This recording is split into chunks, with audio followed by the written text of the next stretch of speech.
Morning again. Back down in the workshop today. Gonna get on with the van. Try and finish off this dash install.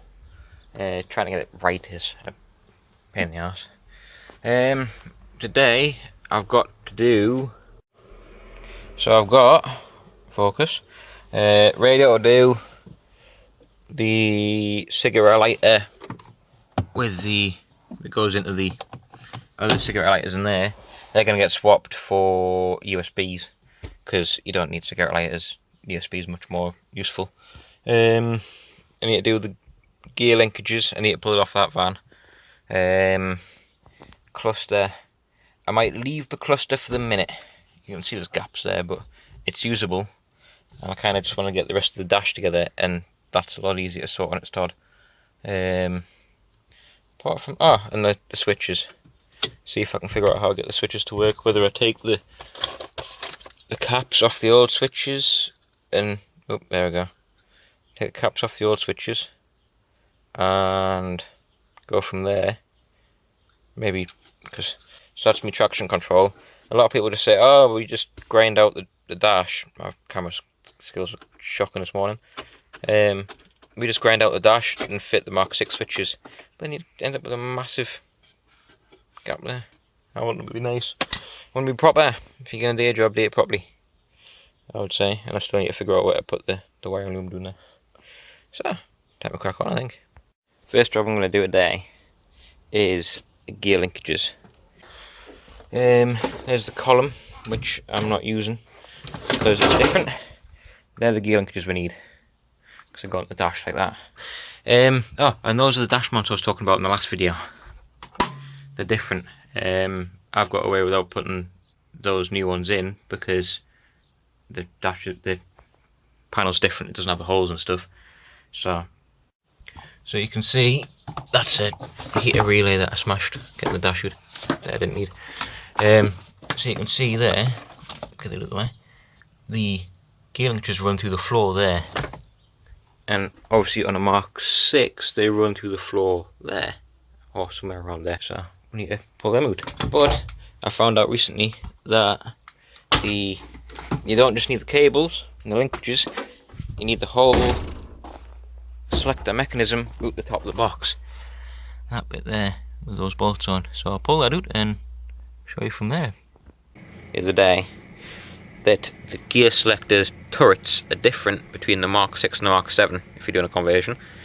The balls are slightly different and this arm's longer, I think. I can't remember now.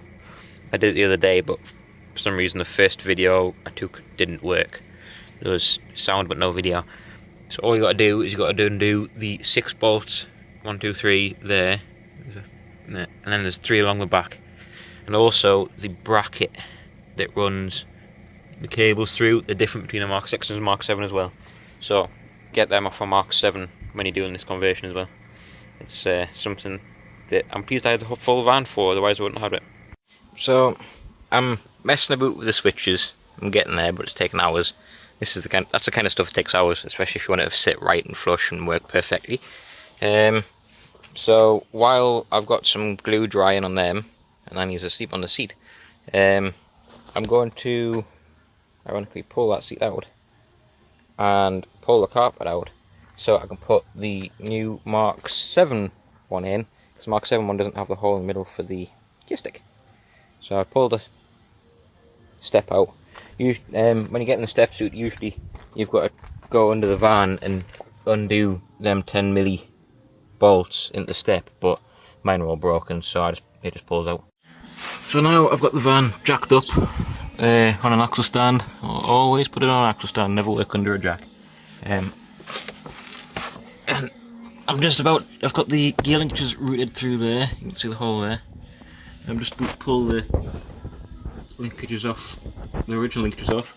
There's a big cap on there, just tags there, somewhere around there, there, and over there. And the top pulls off, or the bottom pulls off, should I say. And then just undo those bolts, I think, and the whole gear linkage will drop out. Another thing you need is the cable holder forks, or whatever you want to call them, off the Mk7. That's it there. I only found out after putting all the linkages in, cables in, and put that on before you put the tower in, because it's a lot harder to get the back bolt with it in. So it goes doing there. On, there's a bolt doing there. If I can get this to line up, there's a bolt on there, then I think there, and then a bolt goes through there and the bolt goes in there, and then they'll clip into there. So I'll get that on now. So that's the plate that I bonded in. I'm going to carry on a little bit with them. But the side carpets are in. I need to glue that back down. Unfortunately, it's a little bit tight, but it's more than fixable and it'll tidy up. And then tighten the gear linkages up. Another update for you. I've got the carpet in. I've had to modify it slightly because it's more sound deadened, and mine has brackets and a heater and stuff doing there, so I can get it right back doing there. I need to figure that out later, but mainly it's in. Side carpets are in. Obviously, if you're not going for the carpet should I say, and you're still going with the rubber one, you can just change the rubber floor from the Mk6 to the Mk7. But because this is out of a tornado, it had all the nice carpet, so I put all the nice carpet in, because why not when I've got it. But what I'm going to do, I'll show you here, is I've managed to secure the fuse board up into the back of the dash. So there's the glove box. I'll just pull it down, wedge that back up for a minute. That's it there. You can just see the top thing there, but it's well out the way. It's still accessible if you need it. It's just cable tied in, but it does the job. It's secure, it's not going to fall out, it's not going to rattle itself loose. I'll show you how. But not doing it again. It's I managed to stop that video there by accident. It has been cable tied onto the bottom bracket here, which the thing came out. I just pulled this off and it pops back in. I've pulled the cables back into the bracket so it doesn't foul the back of the glove box, and I've also used the back of the bracket and tied it up into a tie point up here so it doesn't fall down, and it's all secure. It doesn't foul the glove box. It's all hunky-dory. So another thing I've just realised is you can see the gaps doing there, which for a lot of you it might not bother, but it will annoy me. So I've noticed that the Mk7 door seals are slightly different than the Mk6. Oh dear. They'll be fine. So I'm going to put the Mk7 door seals in, because I've got a flap on doing the side which covers up the gap. So there you go, I've put the Mk7 seals in, and you can see they've got this rubber flap on the inside of the seal, and you pull it out and it covers up that gap. You don't need it, it's not important, but if you've got it you might as well do it. So there we go, dash is 90% in. I'm waiting for a radio fascia, that's coming tomorrow. That's an easy job to do. I've been looking, I've got a spare scrap dash in the shed. I've looked, and that's my CB there. And it'll actually, if I slightly modify one of them, it'll fit inside that, which I thought would be a nice little touch. Folds away. There you go, CB's there. Put it away. I can hang the mic on there. Or if I wanted to go old school, I could hang it from the top of the elastic band and have it dangling, but I don't really want that.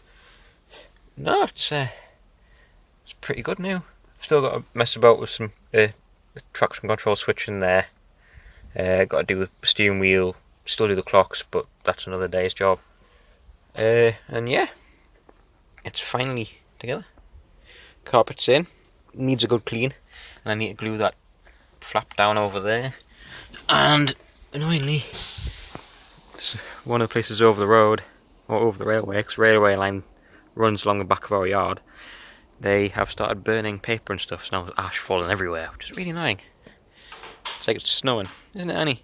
You were chasing it before. Right, so I wasn't planning on this whole thing being a 3-part video, but the fact that it's already, this second video is already at 10 minutes long, I'm going to call it there for this video, and then we'll go to part 3. Part 3 will be fitting the steering wheel and the steering column cluster, and we'll go from there. And then there'll be other little bits of videos coming up later on after that. But yeah, we'll catch you in a bit.